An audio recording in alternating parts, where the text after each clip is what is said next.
Adult Solutions. Add-on Desires. एडॉट solutions में आप सभी का स्वागत है। आज का जो हमारा विषय है 9वीं कक्षा के छात्रों के लिए आंध्र प्रदेश व तेलंगाना हिंदी।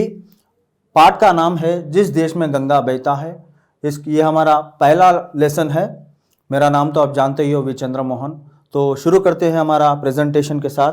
ये कविता है यानी पद्य को हमेशा गीत के रूप में गाया जाता है। तो वहाँ पर एक बार मैं पढ़ूंगा उस गीत को, फिर उसको गायन करूंगा और उसका भाव भी मैं आपको उसका अर्थ स्पष्ट करूंगा। तो देखिए, एक बार मैं पढ़ रहा हूँ। होठों पर सच्चाई रहती है जहाँ दिल में सफाई रहती है, हम उस देश के वासी है जिस देश में गंगा बहती है। मैं इसे आपके सामने गाना भी चाहता हूँ क्योंकि ये गीत है। तो सुनिए, मनोरंजन कीजिए। होठों पे सच्चाई रहती है जहाँ दिल में सफाई रहती है, हम उस देश के वासी है जिस देश में गंगा बहती है।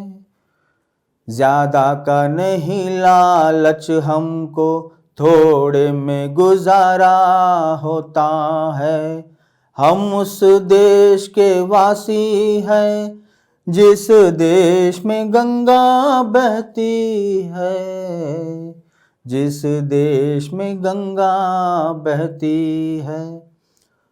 देखिए, हमारे भारतीयों में पहले हमारा पाठ का जो नाम है जिस देश में गंगा बहती है। हमारा भारत एक ऐसा पावन धाम है जहाँ पर विविध प्रकार के नदियाँ और उसके उपनदियाँ जैसे गंगा, यमुना, कृष्णा, कावेरी, तप्ती, अनेक प्रकार के नदियाँ बहते हैं। ऐसा माना भी जाता है धार्मिक दृष्टिकोण से या सांस्कृतिक दृष्टिकोण से, पौराणिक दृष्टिकोण से, कि जो गंगा शिव जी के जटायुओं से प्रभावित होकर देश के विविध कोने कोने तक पहुंचती है।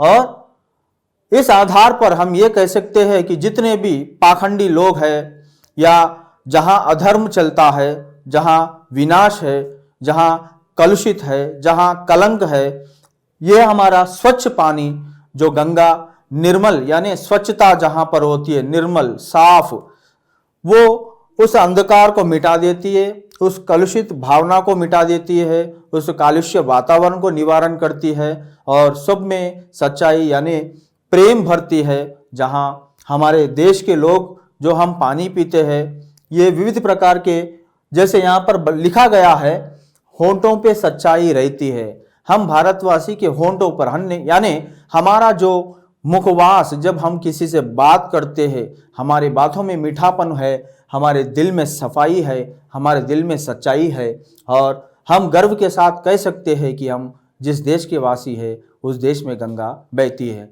हम भारत के रहने वाले हैं और भारत के ही रहेंगे। और क्योंकि भारत ही एक ऐसा क्षेत्र है माना जाता है हिंदुस्तान में जहां पर विविध प्रकार के कलाएं, संस्कृति, सभ्यताएं, भाषाएं, वेशभूषा, रिवाज, रिहाज, लिबाज, ये सारे चीज आपको उपलब्ध है। और यहाँ पर इतने महान पुरुषों का जन्म हुआ है, उन्होंने इस धरती को न्योछावर किया, अपने प्राणों को अर्पण किया और कई महान ऋषि मुनियों का भी जन्म स्थान ये है। जैसे हम बहुत सारे, वाल्मीकि जी है, वेद व्यास है जिन्होंने रामायण महाभारत को रचा है, ऐसे कई साहित्यकार हैं, उनके बारे में भी हम इस लेसन में बताएंगे। और मुख्य बात यह है कि हमारे भारतीय संस्कृति, हम ज्यादा का लालच नहीं रखते हैं। हमारा मेहमान अतिथि देवो भव हम कहते हैं, यानी मेहमान का स्वागत हम तहे दिल से कहते हैं, मन से कहते हैं। चाहे हमारे पास उस दिन खाने के लिए कुछ भी ना हो, हम जाकर पड़ोसन के पास कुछ लेके आकर उनके खिलाते हैं। चाहे क्यों ना हम भूखा हो जाए, लेकिन उनकी प्यास हम बुझाते हैं।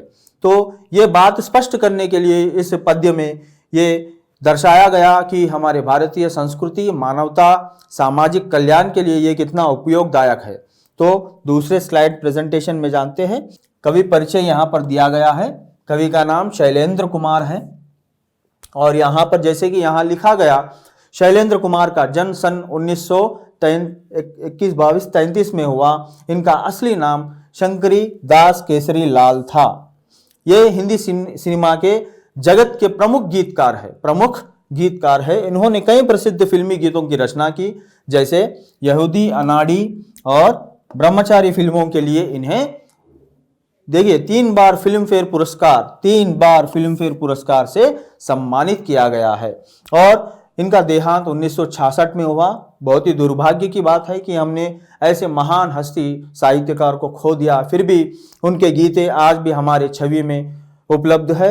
हम उसे हमेशा याद करेंगे और आगे बढ़ेंगे, जहां पर जो 2 प्रश्न दिए गए हैं। और खास बात यह है, फिलाटेली ऑफ इंडिया यानी डॉक्यूमेंट्स, जैसे हमारे डाकघर है जिसे पोस्टल डिपार्टमेंट कहते हैं, उसमें भी डाकघर में एक स्टैम्प जहां होता है, उनका चित्र भी यहाँ पर 100 साल की उपलक्ष्य में यहाँ पर इनका नामांकित किया गया और इनको हम आज इस रूप से भी देखा करते हैं। आप जब कभी समय मिलेगा आप डाक केंद्र जाइए, ये रेवेन्यू स्टैम्प पर आपके उनको चित्र पाओगे। ये उनकी महानता दर्शाती है कि वे कितने महान है। उनके सभी कर्मों को यानी उनके जो साहित्यकार के जितने भी उन्होंने लिखे हैं वो भी सूचित करता है कि वे किस प्रकार के कवि माने जाते हैं। ये हमारे लिए गर्व की बात है। अब यहाँ पर 2 प्रश्न दिए गए हैं, उस प्रश्न को मैं पढ़ूंगा और इसका समाधान भी आपके सामने प्रकट करूंगा। तो देखिए, मिलजुल कर रहने से क्या लाभ है। दूसरा प्रश्न, ज्यादा का नहीं लालच हमको थोड़े में गुजारा होता है। बिल्कुल, पहला प्रश्न का समाधान, मिलजुल कर रहने से हमें बहुत प्रकार के लाभ है। जैसे देखिए, कोई भी काम अगर अकेला करेगा तो वो दंग हो जाएगा, सुस्त पड़ जाएगा, ढीला पड़ जाएगा। अगर वही काम 10 लोगों में बांटा जाए वो काम आसान भी होगा और समय भी कम लगेगा। एक उदाहरण के लिए, अगर एक बड़ा सा चट्टान या पहाड़ आप देखोगे, उसे तोड़ने के लिए अगर एक आदमी को लगाया जाए तो उसे वर्षों वर्ष लग जाएंगे, कई साल बीत जाएंगे।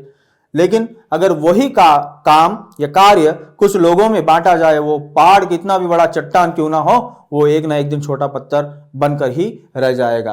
तो अगर हम एकत्र हो जाएंगे, एकता का भावना हम में जगेगी, चाहे वो किसी भी जात धर्म का हो, संकट विपत्ति आने पर हम एक दूसरे के सहायता करेंगे तो हमारे लिए वो बहुत लाभदायक है और इसलिए हमेशा हमें मिलजुल कर रहना चाहिए। दूसरा, ज्यादा का नहीं लालच हमको थोड़े में गुजारा होता है। हमारे भारतीय इतने महान है और उनकी भावनाएं इतनी ताजगी भरी है, सादगी है कि वो जितना मिलता है, यानी मान लीजिए उनके पास बहुत कम पैसे भी है तो उसमें ही वो खाना, रोटी, पानी जो भी है उसमें गुजारा कर लेते हैं। इसका तात्पर्य यह है कि हमारी जो जीवन रोजमर्रा है, वो जिंदगी का एकदम सादगी है, सात्विकता है इसमें। ये हमें प्रमाण सूचित करता है। और इस पाठ को तहे दिल से आप लोग सुनने के लिए एक बार फिर से चंद्रमोहन आपसे इजाजत चाहता है। शुभ दिन, धन्यवाद।